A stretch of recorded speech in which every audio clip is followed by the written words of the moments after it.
ఇక్కడ శ్రీహరికోటలోని సతీష్ ధావన్ అంతరిక్ష కేంద్రం శ్రీహరికోటలో ఉన్నాము. ప్రస్తుతము భారత్ పాకిస్తాన్ మధ్య జరుగుతున్న యుద్ధం కారణంగా ఇక్కడ భారీ భద్రత కూడా ఏర్పాటు చేయడం జరిగింది. చాలా పటిష్టంగా గతం కంటే ఇప్పుడు ఎక్కువగా ఎవరిని అసలు లోపలికి వెళ్ళనీయకుండా ప్రత్యేక బలగాలను కూడా దించడం జరిగింది. సుమారు గతంలో అయితే మామూలు సమయంలో ఒక 100 మంది భద్రతా దళాలు ఉంటే ఇప్పుడు సుమారు ఒక 500 మంది వరకు భద్రతా దళాలను కట్టుదిట్టం చేయడం జరిగింది. ఎవరిని అసలు ఒక 10 కిలోమీటర్ దూరం నుంచే అంతరిక్ష రాకెట్ ప్రయోగ కేంద్రం వైపు కూడా అసలు వెళ్ళనీయడం లేదు.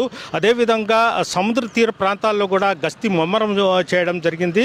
ఎక్కడ ఎలాంటి ఇది చేయడం లేదు. అంటే 1979లో తొలిసారిగా ఇక్కడ ర్యాకెట్ ప్రయోగం జరిగింది. అంటే 2024 GSLV 15 అంటే మొన్న 100వ ర్యాకెట్ ప్రయోగం చేయడం జరిగింది. ఇప్పటి వరకు 100 ర్యాకెట్ ప్రయోగాలు ఇక్కడి నుంచే చేపట్టడం జరిగింది. ప్రపంచ మ్యాప్లో కూడా శ్రీహరికోటకు ఒక ప్రత్యేకమైన గుర్తింపు ఉంది. అయితే ప్రపంచ దేశాలు కూడా శ్రీహరికోట ర్యాకెట్ క్రితం గుర్తింపు ఉంది. అయితే గత ఒక 4-5 రోజుల నుంచి దేశంలో జరుగుతున్న పరిణామాల దృష్ట్యా అంటే పాకిస్తాను భారతదేశం మధ్య జరుగుతున్న యుద్ధం కారణంగా ఇక్కడ కూడా ముందు జాగ్రత్తగా భద్రత పటిష్టం చేయడం జరిగింది. శ్రీహరికోట పరిసర ప్రాంతాలు మొత్తము గట్టి భద్రత కూడా ఏర్పాటు చేయడం జరిగింది.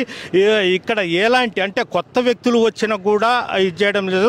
ప్రస్తుతం మనం చూస్తున్నాము పోలీస్ భద్రత ఎలా ఉందో ఒక్కసారి చూడండి. అంటే ఇటువైపు నుంచి కూడా పెద్ద ఎత్తున భద్రత ఏర్పాటు చేస్తున్నారు. అసలు ఎవరిని ఇటు రానికుండా కూడా ఇది చేస్తున్నారు. పోలీసు చాలా పకడ్బందీగా ఉన్నారు. అయితే గత 2 రోజుల నుంచి మాత్రము ఈ ప్రాంతంలో భద్రత మరింత కట్టుదిట్టం చేయడం జరిగింది. సముద్ర తీర ప్రాంతాల్లో కూడా ప్రత్యేక నిఘా విభాగాలు కూడా తిరుగుతుండడం జరిగింది. మనం చూస్తున్నాము ప్రత్యేక బృందాలు అంటే భద్రతా దళాలు అంటే ఇతర రాష్ట్రాల నుంచి కూడా ఇక్కడికి తీసుకొని వచ్చి కట్టుదిట్టమైన భద్రత ఏర్పాటు చేయడం జరిగింది. అంటే త్వరలోనే ప్రత్యేక ర్యాకెట్ ప్రయోగం ఉండడంతో ఇప్పుడే ఆ ర్యాకెట్ ప్రయోగంతో పాటు భద్రత కూడా గట్టి భద్రత ఏర్పాటు చేయడం జరిగింది. సుమారు ఒక 100-200 మంది పోలీసులు భద్రతతో ఈ ప్రాంతానికి రావడం జరిగింది.